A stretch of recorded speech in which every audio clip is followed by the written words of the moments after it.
Bueno, vamos a ver. ¿Quién quiere darle permiso a la reunión? No todos a la vez. Digo primero, güey. Dame en moto. Bueno, gracias, Padre, en esta tarde.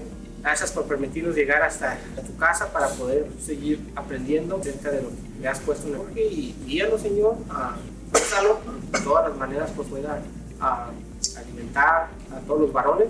Gracias, Señor. Ayuda a los que no pudieron venir para que afirmen y sean fuertes y logren llegar. Los que estamos aquí, cuídanos, protégenos y guíanos.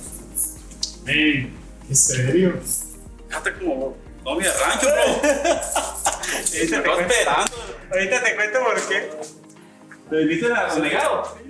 ¿Cómo estamos? No traía teléfono, no traía la mochila. Andaba allá hasta el sur. Y dije que no, todavía no se durmió hasta. Le dije, no le olé al Diego. Le dije, esto me perdona. Unos tacos y ya. Una carnita asada y con nosotros. Pues el momento lo deben de tener en el teléfono, en el grupo o en el texto. Vamos a estar hablando bajo el tema identificando fortalezas.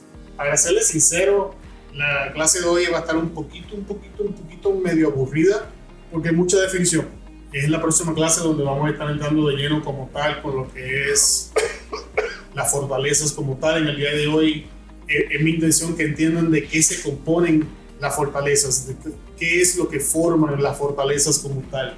Para mí personalmente las definiciones importan. Para mí las definiciones importan, el significado de las palabras importa.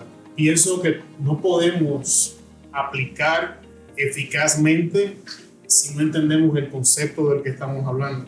Y para poder identificar las fortalezas necesitamos entender qué las componen con su definición para poder saber de qué estamos hablando y qué nos está atacando. Si abrieron el documento se van a dar cuenta de que parece un arco iris. No fue un error, lo hice intencionalmente. Les voy a explicar el código de colores que tienen ahí para que entonces pues me sigan. Si es rojo, debe de estar indicando una acción. Porque si es rojo, debe de estar marcando una acción. O sea, donde quiera que vea rojo durante el transcurso de la enseñanza, es una acción. Si es azul, es una perspectiva. Y tiene que ver cómo se percibe o está tratando de influenciar nuestra perspectiva, nos está dando su perspectiva o cómo piensa, dará. Si es verde, es una descripción. Y si es morado, tiene que ver con la verdad o que habla en contra de la verdad. Preguntas o dudas aquí. Rojo, acción. Azul, ¿cómo lo percibimos? Verde, es una descripción. Morado, que se relaciona con la verdad o se levanta en contra de la verdad. Amén. El texto base durante toda esta serie de enseñanzas va a ser la misma. Romanos 12:2. No conforme a este siglo, sino transformado por medio de la renovación de vuestro entendimiento, para que comprobéis cuál sea la buena voluntad de Dios, agradable y perfecta. Ese texto es el texto con el que vamos a cerrar la enseñanza. Ahora vamos a definir qué es una fortaleza. ¿Alguien quiere leer la definición? Los que vean. Edificio o grupo de edificios fortificados que servía como residencia de un reino o príncipe, una ciudad amarullada sólidamente. Isaías 29. Como casi todas las ciudades están amarulladas, puede tomarse ciudad y o palacio como sinónimo de fortaleza. Bueno, en esta definición fue donde único no usé el código, así que excusa. Empezó a llamar. Ok, entonces, básicamente, ¿qué es una fortaleza? Una fortaleza podemos decir que son 4 paredes que están protegiendo algo. Cuando tú proteges algo, tenemos que entender porque lo proteges tanto de adentro como de afuera. La función de la pared es dual. Protege lo que está adentro y estorba lo que está afuera. Y la definición nos enseña que las fortalezas pueden ser ¿qué? Tomadas. Y es lo que vas a estar viendo en el texto de hoy, que está en 2 de Corintios. Aquí estamos. Pero hay un montón de definiciones que aparecen al principio, no van ahí, las vamos a estar hablando más adelante. Vamos a estar enfocándonos en 2 de Corintios, capítulo 10, versículo 5. Es el único verso que vamos a estar viendo en el día de hoy. Vamos a estar viendo distintas versiones. ¿No sé lo que es? Ok. 2 de Corintios 10, 5. ¿Alguien lo puede leer? derribando argumentos y toda altivez que se levanta contra el conocimiento de Dios, y llevando cautivo todo pensamiento a la obediencia a Cristo. Amén. ¿Quieres decirle algo, pastor? No. Entonces, derribando argumentos. Ya sabemos que derribar es una acción. Pero ¿qué es un argumento? ¿Alguien me puede decir qué es un argumento? Quería leer, pues, darla a contar.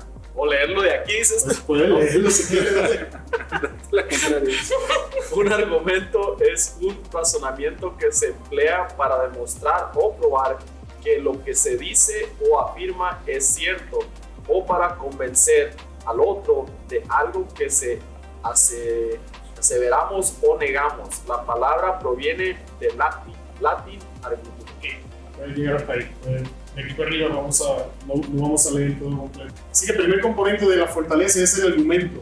Según la definición, el argumento siempre va a buscar persuadir a la persona que lo está escuchando. El argumento siempre va a querer demostrar un punto de vista. Si sigues leyendo, ahí va a estar. El argumento se compone de 3 partes. Tenemos la tesis, que es la afirmación que sustenta el razonamiento, o sea, la supuesta evidencia que nos presentan para demostrar lo que nos están diciendo, por lo que sea cierto o sea falso. Tenemos la premisa, que son las bases o las evidencias que sirven tanto para sustentar como para negar un argumento. Y tenemos una conclusión. Así que lo primero que tenemos que entender, que Pablo nos está enseñando, que a través de argumentos van a intentar convencernos, según el versículo, de cosas que se levantan en contra de la verdad. Cuando leemos el verso, dice, derribando argumentos. ¿Qué clase de argumentos? Y toda altivez. ¿Qué hacen estos argumentos acompañados de esta altivez? Se levantan en contra de la verdad. Por eso tenemos que prestarle atención a lo que escuchamos, porque hay cosas que se escuchan convincentes. Hay cosas que cuando tú los llevas y te pones a mirar la evidencia que te están presentando, es convincente. No sé cuántos han escuchado hablar de los unitarios, los grupos unitarios. Ellos dicen que Dios es uno y que Jesús y el Espíritu Santo no son personas, son manifestaciones de Dios. O sea, que la Trinidad no existe. Y si tú te pones a escuchar la evidencia que ellos presentan, puede ser bastante convincente. Si tú no te sientes a estudiar lo que tienes que estudiar. Y es ahí donde Pablo nos dice que tenemos que tomar una acción para derribar estos argumentos. ¿Por qué? Aquí es donde entra lo segundo. Aquí está la altivez. A ver si lo encuentro por aquí. Ok, vamos a saltarnos la altivez. Madre, me está yendo hoy, amado hermano. No, de verdad, yo dejé todo bien organizado y... Vamos a volver a orar. No, tranquilo. Ok, ¿alguien tiene la definición de pensamiento? No está aquí, bueno. Si está ahí, si está más abajo de conclusión, ahí lo vas a encontrar. Primicias, conclusión. Pensamiento es la facultad, acción y efecto de pensar. Es también una idea o representación mental sobre algo o alguien. Se entiende también como la capacidad de construir ideas y conceptos y de establecer relaciones entre ellos. Este término también hace referencia a una idea general o conjunto de ideas propias de una persona, grupo de personas, de una obra o discurso. Un pensamiento es también un propósito o intención de realizar algo. Así que un pensamiento es una idea. Y más adelante abajo está la definición de lo que es idea. Y les pido disculpas por lo regado que me quedó el bosqueo al final cuando yo pensé que ya lo había arreglado bien. Y este argumento pues va una cosa con la otra. Este argumento va a generar una idea en nosotros y una representación mental de lo que nos están hablando. Y al final de la definición, si ustedes se dieron cuenta, nos enseña que el pensamiento es también un propósito o una intención de realizar algo. Estos argumentos que nos están presentando no son simplemente palabras, tienen toda la intención de moverte del argumento a que tú acciones. Esa es la razón del argumento, es convencerte a través de esta evidencia para que tú formes la imagen de que esto es como verdadero y entonces comiences a accionar basado en ello. Y es por eso que Pablo nos continúa recomendando que tenemos que destruir estos argumentos, que tenemos que prestarle atención a estos argumentos. Porque aunque tú no lo creas, todo lo que alcanza nuestro oído genera pensamientos. No hay una mentira más grande que la que dice las palabras se las lleva el viento. Es una mentira. Una vez tú eres expuesto a algo, ya no puedes ser inexpuesto. ¿Qué quiero decir con esto? Una vez una palabra te alcanza, ya la escuchaste. Es lo mismo que cuando ves algo. Una vez lo viste, ya no puedes, tú puedes decir no lo viste, ya lo viste, ya fuiste expuesto. Y este es el peligro del argumento. Y es el componente donde vamos a estar trabajando la gran parte del tiempo durante la enseñanza de hoy, desbaratando el argumento, pensamientos, ideas. Idea, representación mental de algo que puede estar relacionado con el mundo real e imaginario. ¿Sabes cuál es el problema con la idea? Que puede ser real, puede ser imaginaria. ¿Estás viendo el problema?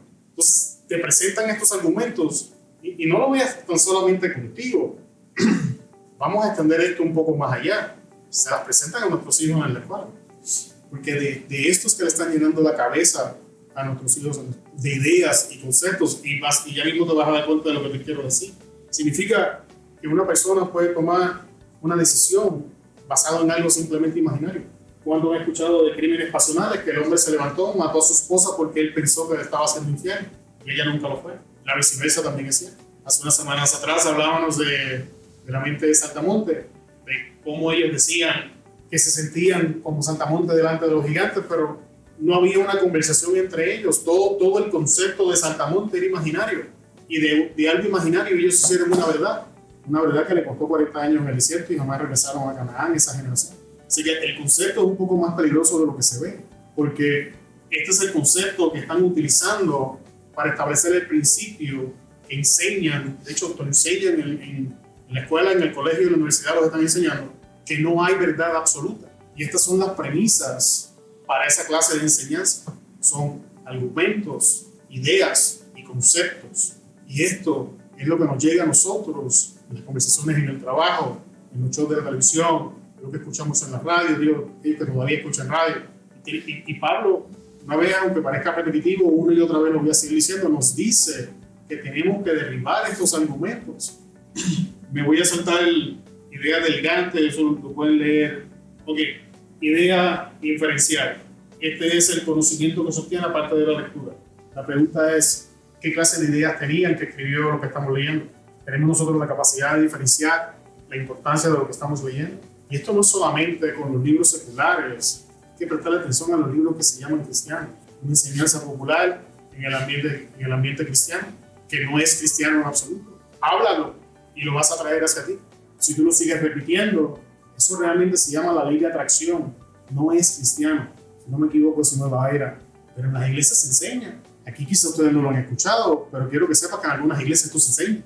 ¿De dónde lo sacaron? Un libro que tenía título cristiano, que citaba versículos bíblicos, pero nadie pudo separar la ideología de lo que se estaba leyendo, porque se escucha atractivo, se escucha convincente. Y si no le prestamos atención, lo que es una enseñanza pagana, ahora la espiritualizamos y la enseñamos como bíblica. Vamos un poquito más a lo loco. ¿Cuántos recuerdan el tiempo donde la gente dice, la Biblia dice, ayúdate, Dios dice, ayúdate que yo te ayudaré? ¿Se acuerdan de eso? Jairo 3:15. Con los que decían, el que madruga Dios lo ayuda. Camarón que se da. Camarón que se da enseñar a carrera. Pero se entienda que la gente tiene la tendencia a hacer esto. Y esos son jocosos, pero esto de la ley de atracción está en muchas iglesias. No es cristiano. ¿Por qué? Porque esta gente entiende esto que estamos hablando y toman su ideología, la plasman en un libro, la disfrazan con la verdad y presentan un argumento durante todo el libro, sean 100, 150, 200 páginas, qué sé yo, las que sean. Y durante todo el libro lo que están es transmitiendo su ideología.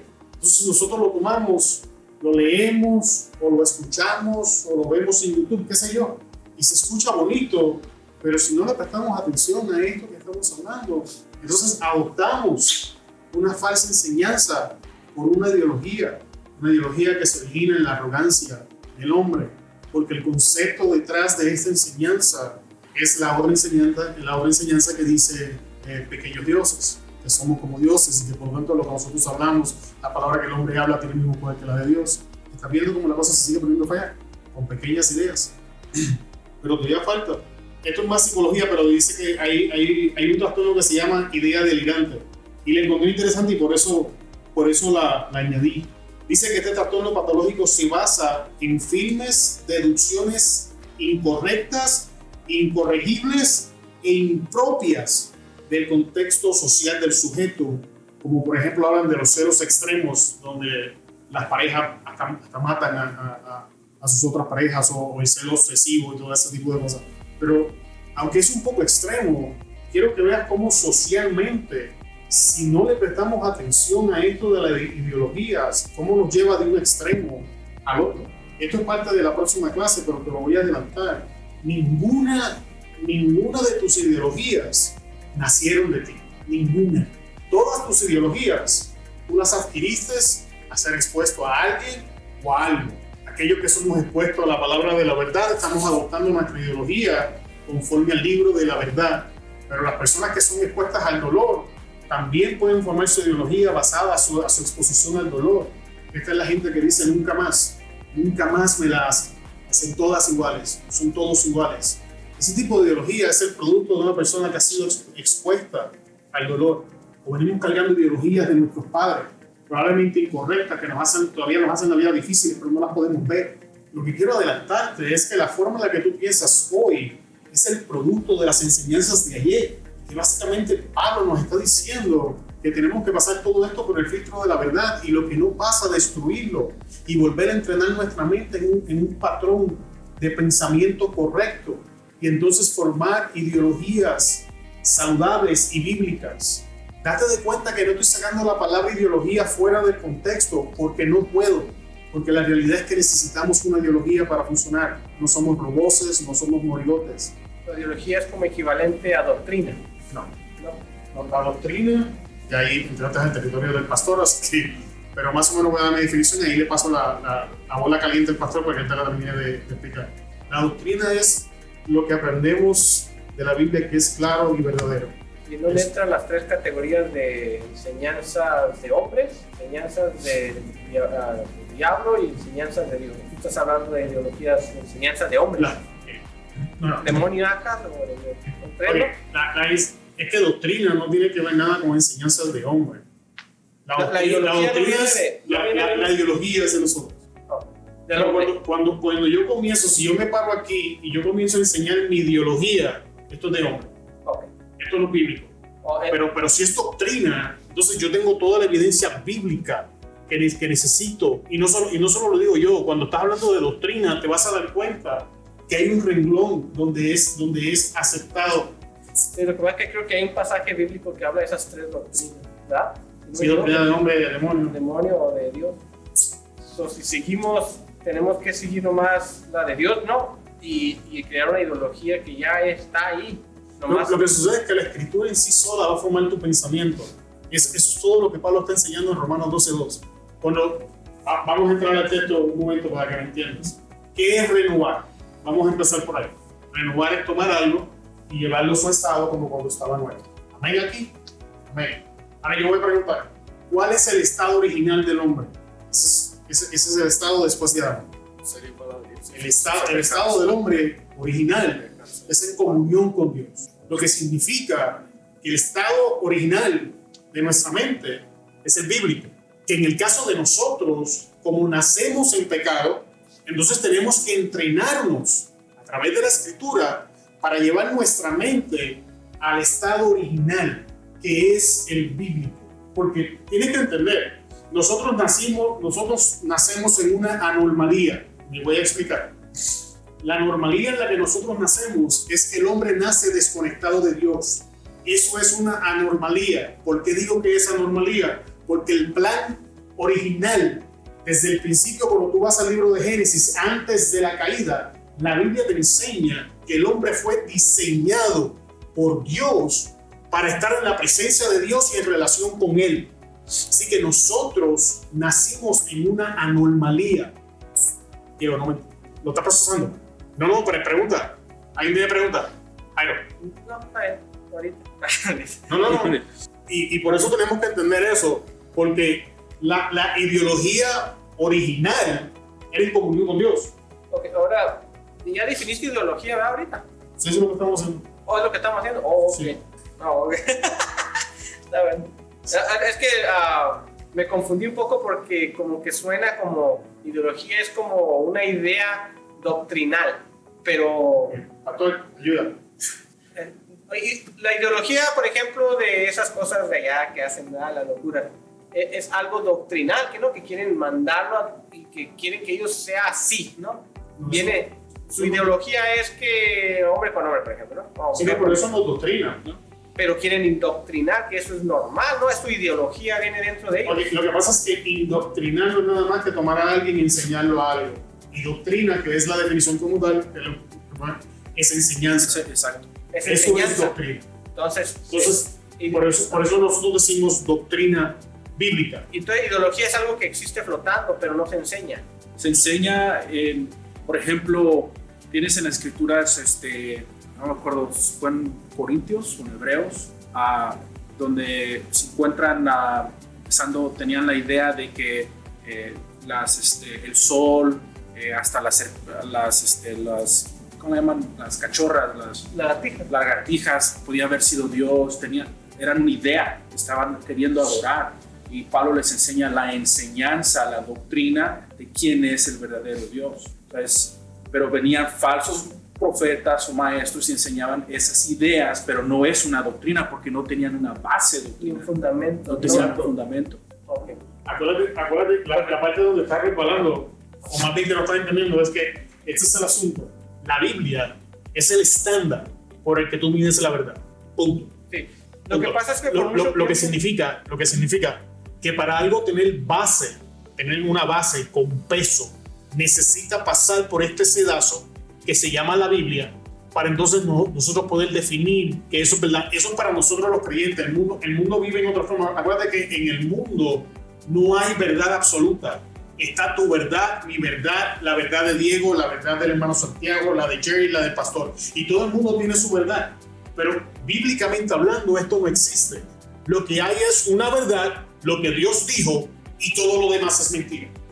Ese es el estándar. Cuando tú estableces el estándar, entonces entiendes mejor lo que el pastor te está queriendo decir.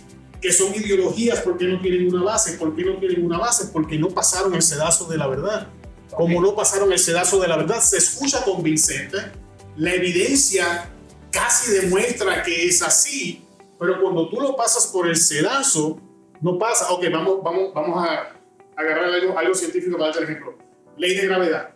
No está en la Biblia, pero cuando tú lo pasas por el sedazo de la Biblia, no se levanta en contra de Dios. Y es verdad, pasó el sedazo, entonces la ley de gravedad es verdad. ¿Alguien me sigue?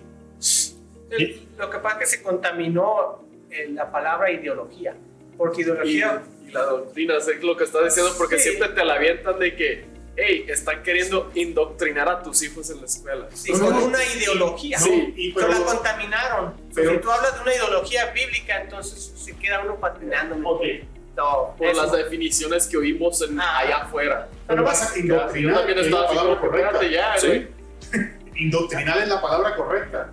Nomás estaba tratando de acomodar esas palabras en el vocabulario de uno. Vamos a una palabra un poco diferente, para que como es un poco pesada la acaba dejando fuera. Sectas.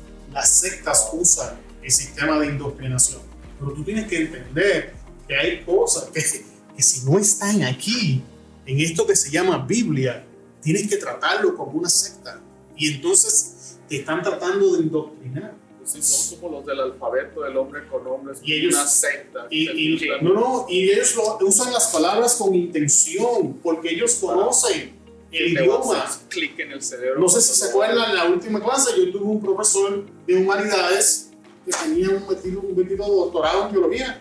¿Y qué?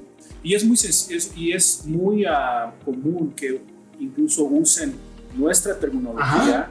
porque recuerda, a algún punto estaban con nosotros, pero no eran de Salieron de nosotros, Exacto. pero no eran de nosotros. Y tienes que entender que ellos saben que los creyentes respetan el libro, viven por el libro, creen el libro. Si ellos pueden tergiversar lo que dice el libro para que diga lo que ellos quieren, ahí es donde se me enreda la palabra, sé que está la exégesis, y ¿cuál es la otra? Cuando el texto dice lo que yo quiero que diga. Pues exégesis es cuando el texto nos habla. Exégesis, algo así. Sí sé lo que, pero no me acuerdo. Y ahí es cuando yo fuerzo mi interpretación dentro del texto. Y tienes que entender esto, porque esto también es común en las iglesias. Una cosa es que tú dejes que el texto te hable, y otra cosa es que yo fuerce mi interpretación dentro del texto. Cada vez que yo hago eso, escucha, aquí se cumple lo que tú estabas diciendo. Te estoy dando una enseñanza de hombres y te estoy transmitiendo mi ideología. Mi ideología es el concepto de las cosas que yo pienso, yo creo. Eso es la línea. Y la estoy defendiendo con argumentos, que es de lo que nos está hablando Pablo. ¿Lo estás viendo? ¿Por qué no lo ves? ¿Sí? Ok. Ahora, para finalizar lo de las ideas, mira, idealizar es considerar a una persona o una cosa mucho mejor de lo que es en realidad. ¿Cuál es el problema con esto? El problema con esto entonces es que nos lo presentan de tal forma que nosotros compramos la idea y ahora lo vemos más bonito de lo que es. Y esto es cierto tanto para una persona como para una cosa.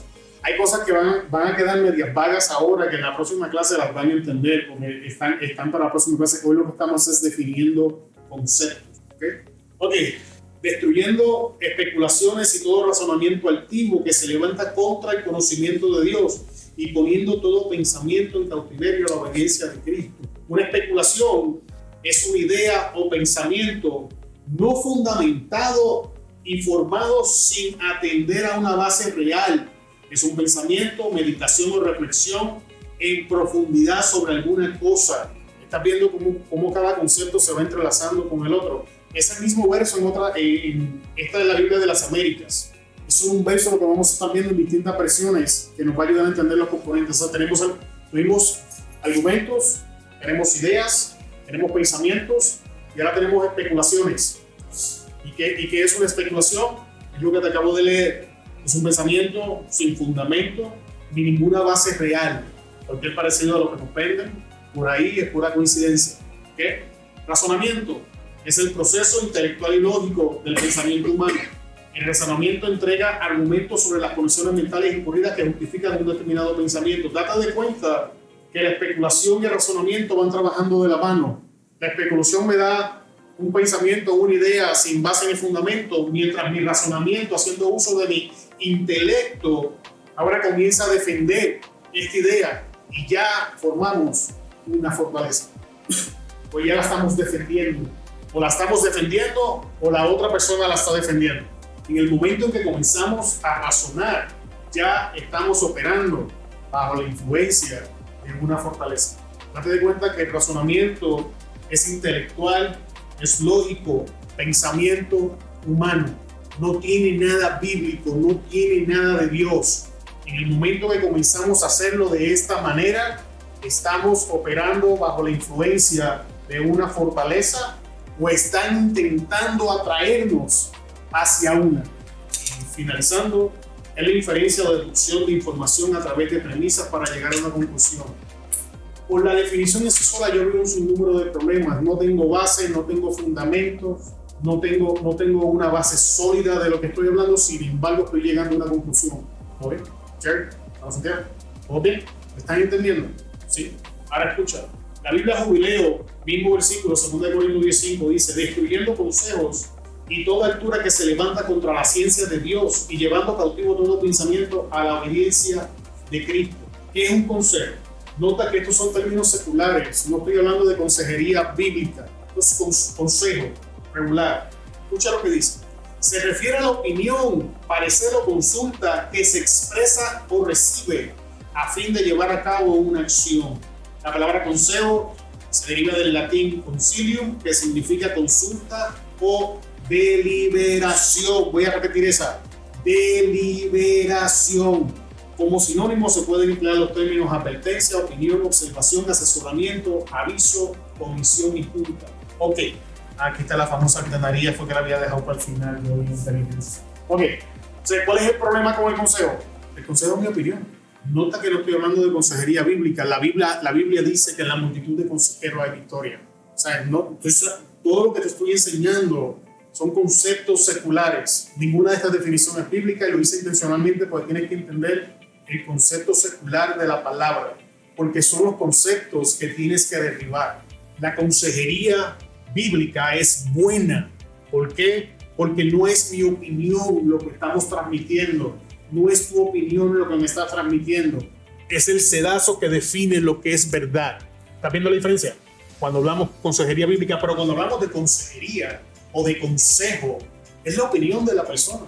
En Puerto Rico tenemos un refrán que dice que las opiniones son como las narices. Todo el mundo tiene una más linda, otra más fea, uno grande, otro pequeña, pero todos tienen una. Todo el mundo tiene algo que decir. Entonces, ¿qué nos dice el verso que tenemos que hacer con estos consejos? Léalo. ¿Cuál es la recomendación que nos da? Destruirlo. Hazlo pedazos, hazlo añicos, pero lo hacemos. Vamos a ser sinceros.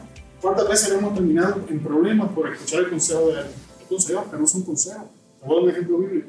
Creo que Roboam se llama el hijo de Salomón, ¿no? Escucha, Salomón muere, Roboam está a punto de ascender al trono, el pueblo se le acerca y dice, oye, tu papá nos trajo bajo un yugo pesado, bájanos la carga y te vamos a servir. Los ancianos, con sabiduría, que habían servido junto a su padre, que entendían lo que estaba pasando, le dan un consejo sabio, prudente. Si tú los escuchas, ellos te van a servir. Entonces, Roboam se junta con los jóvenes igual que él y le dan otro consejo. Cuando tú llegas al final de la historia bíblica, peleó el trono. Israel se dividió, creo que quedaron solamente 2 tribus que seguían el trono de David, por seguir el mal consejo.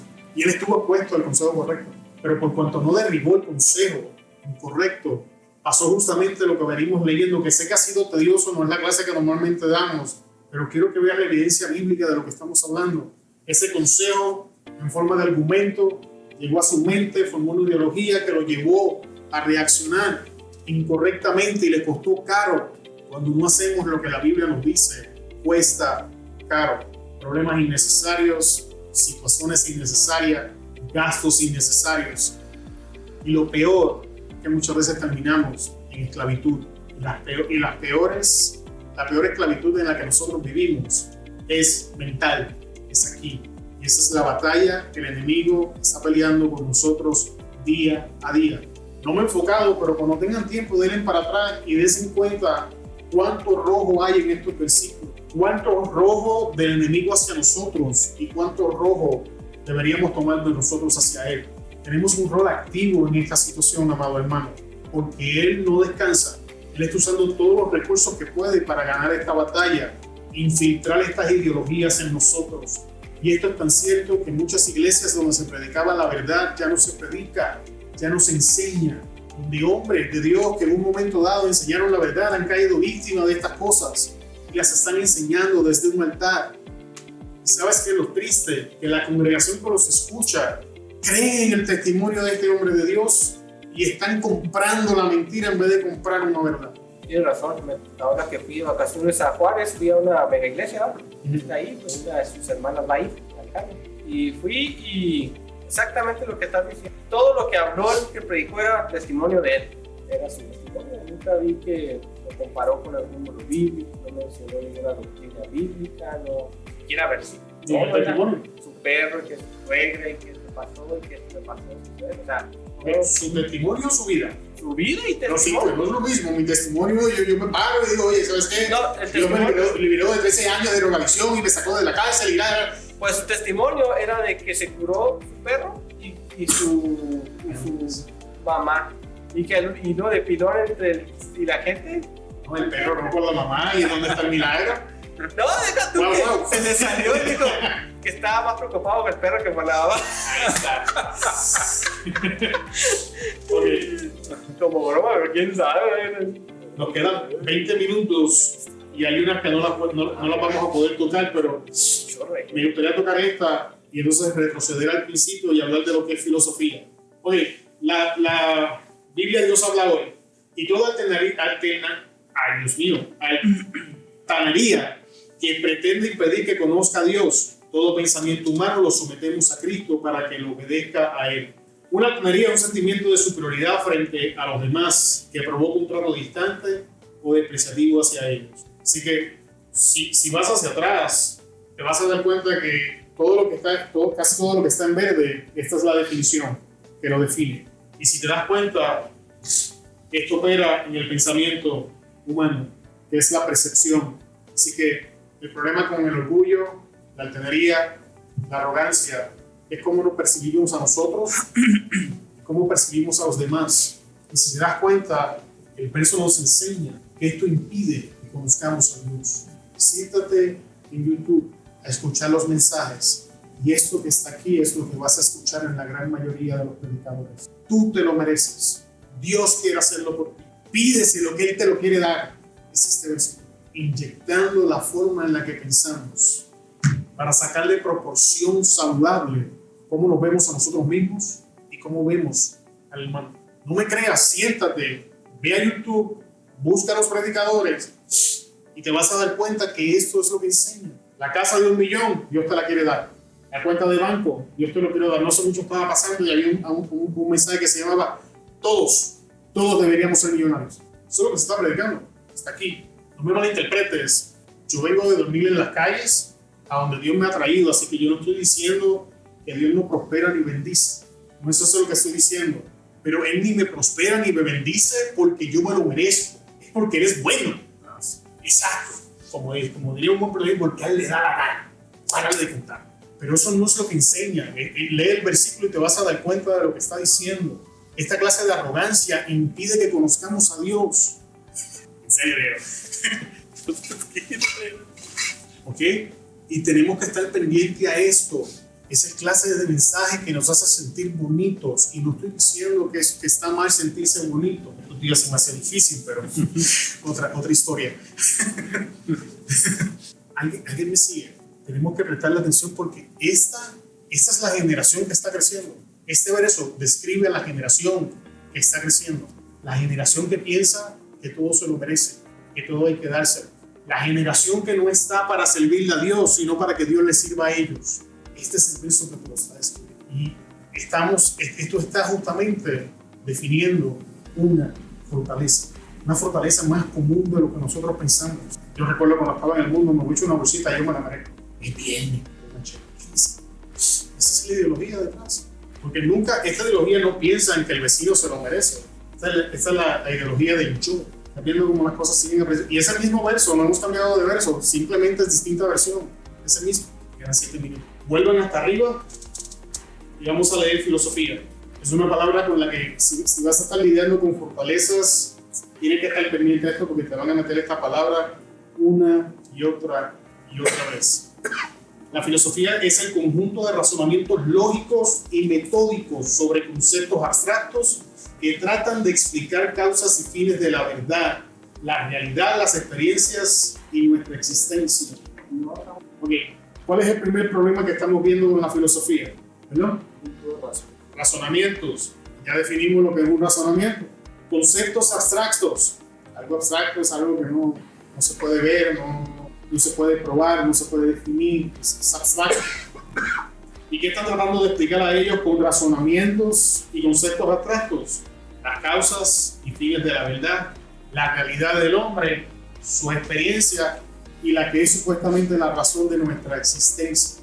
Cada vez que tú te encuentres a algo parecido a esto, destrúyelo, no lo aceptes, resístelo. Aunque yo estoy estudiando trabajador social y psicología, yo tengo grandes problemas con las dos ramas. Es mi intención adaptar, porque estoy estudiando la Biblia y creo que la dueña del kiosco, ya mismo te conté. Y creo que son herramientas buenas y poderosas, pero han sido contaminadas por esto de la filosofía, los razonamientos, y han excluido la verdad, porque el diablo no se inventó la psicología. Mira la Biblia, Salomón era psicólogo plus, tipo un caballo.